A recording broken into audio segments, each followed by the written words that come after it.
something that's been bothering me for quite some time. So I'm just gonna throw my 2 cents at it for whatever that's worth. You look at all these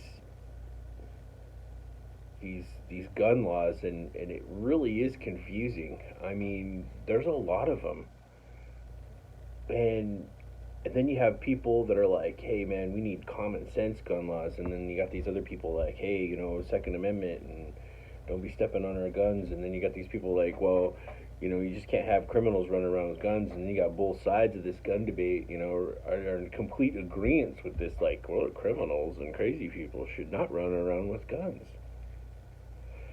And I completely agree with that criminals shouldn't have guns.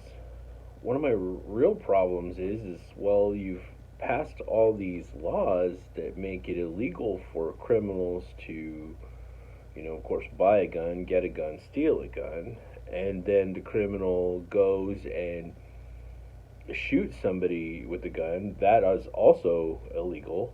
I mean, that's a completely different crime from him having the gun, possessing the bullets for the gun. I mean, that's already like 5 crimes in, and then when he goes to shoot somebody, I mean, what else? 6, 7, 8, 9, 10. I mean, he commits all these crimes, and so by the time he gets in front of a judge, I mean, it's completely illegal for the criminal to possess the gun, possess the bullets for the gun, and he can be prosecuted at all levels of the law. I mean, when you look at state law and you look at federal law, state laws and federal laws are, they run independently of each other. So I mean, the same person could be charged at a state level and also be charged at a federal level. But my real problem is after you charge some criminal at the state level, generally the federal level leaves them alone because the state level is already like giving them a bunch of felonies or whatever. But then you take said criminal, you stick him in the system, the machine. So he goes to jail or prison for doing what he did, and that's justice. But the problem is when he gets there, he gets congratulated by the rest of his gang members for being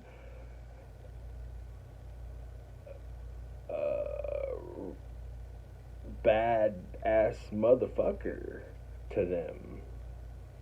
I mean, I don't really know how else to explain it other than to that man just made a bunch of street credit. I mean, when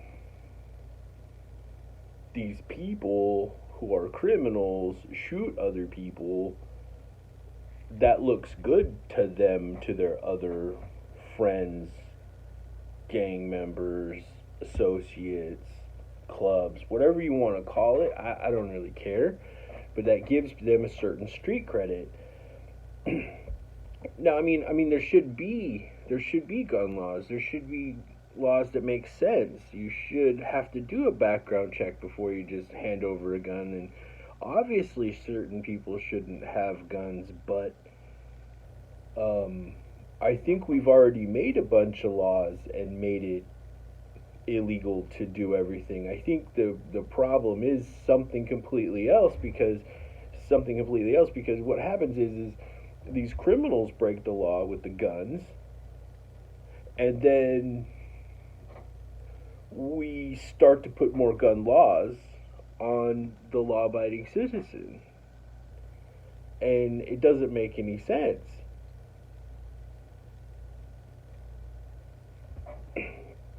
So we want gun laws to make sense. Well, and I hear these mass shootings are like, they're evil. I mean, that stuff's sick. I mean, you got people like, one dude's going into a bar, shooting a bar up. You got somebody shooting up a church. That's just sickening.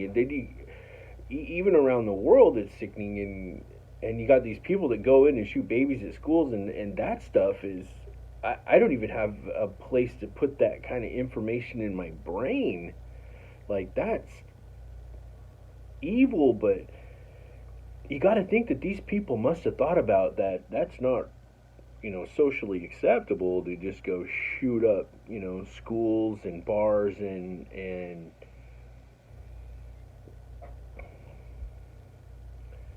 in churches. I mean, why would somebody do that? But they're a criminal or they're crazy or whatever. I think there needs to be higher consequences. I think the punishment should fit the crime.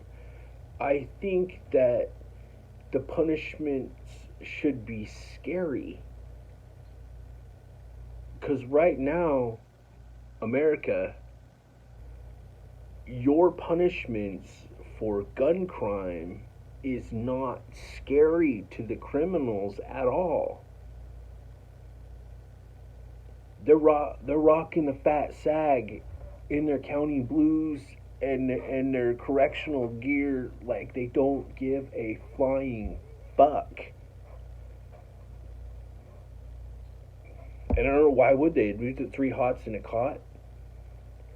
But more or less, I mean, I don't really care if like one gangbanger kills another, but I've lost a sister and a niece to some gangbangers shooting some stuff, or shooting, and that really sucks. I mean, I haven't got to talk about that in my story yet, but I mean, I'm there with you, dude. Criminals should not have guns, but I also understand that guns is kind of how the government and the law enforcement and every single alphabet agency enforces the law. I mean, a long time ago, people stopped listening. I mean, you back to New York, they've got some of the most strict gun laws ever. Well, they didn't always have guns on their police force until they invented the pocket police. It's a cap and ball revolver. Because guess what? The criminals were walking around with guns. And they needed to enforce the law. Well, the only way you're enforcing the law is guns. The only way we're able to kick England out was guns. I mean, they're here to stay, but I don't think that criminals should have guns either. But I don't think they're scared of your gun laws. I don't think they're scared at all, because you made a bunch of gun laws and they still doing it. They still shooting people. And inch by inch, you make the laws harder and harder for the average non-criminal to go purchase a gun and protect his family and protect himself against a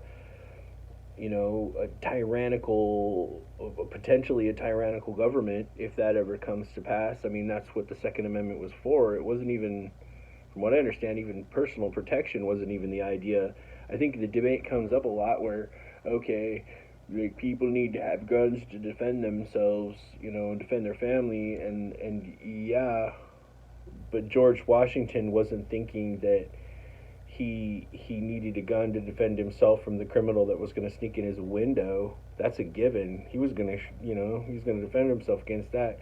He was really worried about an oppressive, English government, monarchy, overtaxing him and keeping him under their feet like a serf.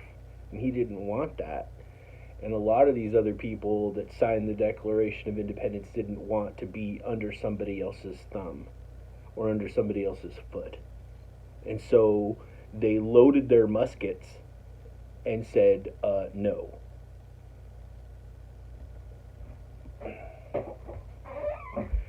So this is a long-winded way to say you should increase the punishments for these evil mass shootings to a very epic level. It should be so scary. The law itself should have a punishment so severe that maybe the crazy criminal that would do a mass shooting is so scared that he would never even do it, because he's like, you can't do that. I mean, first offense, they feed you to sharks. Dude, you don't even get a second offense. Just first offense right there. So bad, we just feed them to sharks.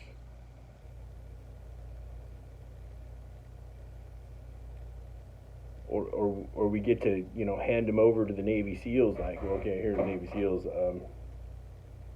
He wants to shoot up babies. Do something to him. You know. Maybe you should be stuck on a boat and pulled out to the middle of the ocean so they don't have any, you know, rights anymore. Push them into the ocean. Bloop.